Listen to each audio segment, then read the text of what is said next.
இந்த உலகத்துல வந்து யாருமே அவங்கள இன்னொருத்தவங்க வந்து ஃபுல்லா அப்படியே அக்செப்ட் பண்ணிக்க மாட்டேங்கிறாங்க. ஆப்போசிட்ல இருக்க பர்சன் கிட்ட இருக்க குறைகளை வந்து பார்த்துக்கிட்டே இருக்காங்க. அப்படி ஒரு வேலை நம்மளை ஃபுல்லா ஒரிஜினலா நம்மளை அப்படியே ஒருத்தவங்க அக்செப்ட் பண்ணிக்கிறாங்க கிடைச்சாங்கன்னா அவங்க தான் ஆக்சுவலா அகெஸ்ட் பர்சன். ஏன்னா அவன் அந்த மாதிரி ஒரு பர்சன் அவனுக்கு கிடைச்சிட்டாங்கன்னா அவன் வந்து அவனை லவ் பண்ண ஆரம்பிச்சிடுவான். நம்மளை அப்படியே ஒருத்தவங்க ஏத்துக்கிட்டாங்க, அவங்களுக்கே நம்மளை பிடிக்கிறப்ப நமக்கு ஏன் நம்மளை பிடிக்க மாட்டேங்குது அப்படின்னு சொல்லிட்டு ஒரு விஷயம் வருது.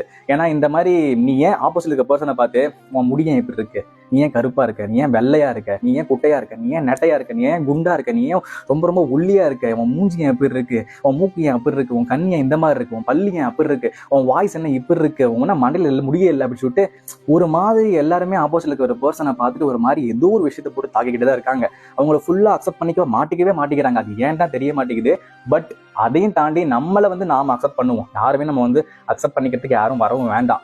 நம்மள முதல்ல நாம வந்து ஃபுல்லா அக்செப்ட் பண்ணி அந்த விஷயத்த வந்து ஓகே நான் என்னை வந்து ஏத்துக்கிட்டேன், இனிமே என்னை யாராலையும் எதுவும் பண்ண முடியாது, எனக்கு என்ன பிடிச்சிருக்கு உனக்கு என்ன பிடிக்கணும்னு அவசியமே கிடையாது, அந்த மாதிரி சொல்லிட்டு போகலாம்.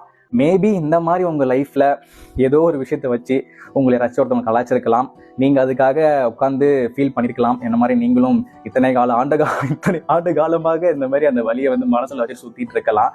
பட் என்னோட சேர்ந்து நீங்களும் அந்த வலியை வந்து தூக்கி போட்டு புதைச்சிட்டு நான் அப்படி தாண்டா இருப்பேன், இதுதான் நான் ஒரிஜினல் ஓஜிடானா, ஓஜி சம்பவம் பண்ண போறேன்னா அப்படின்னு சொல்லிட்டு நீங்களும் முடிவு எடுத்தீங்கன்னா எனக்கு ரொம்ப சந்தோஷம்.